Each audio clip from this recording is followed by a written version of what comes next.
Hello hi नमस्कार ओडिशार सब सिनेप्रेमी भाई और भौणी मानू आम ओडिया सिनेमा चैनल को स्वागत करुछि।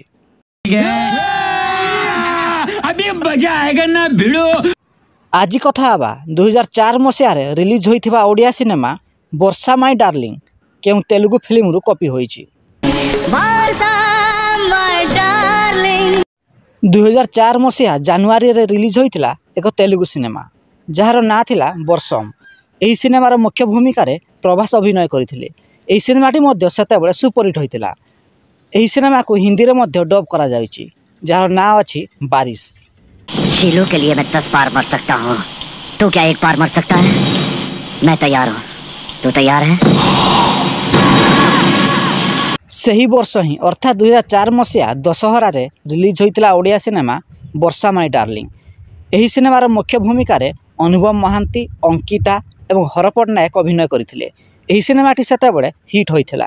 सुन कुमार, सरकार पड़िले वर्षा पाई मु 100 थरा मरिबा को प्रस्तुत अछि। कहा ता पाई तू थरटे मरि परिबो? जदि वीडियोटी पसंद आस्ताए तेबे लाइक, शेयर एवं चैनल टी को सब्सक्राइब करिया को जमारो भूलिबेनी।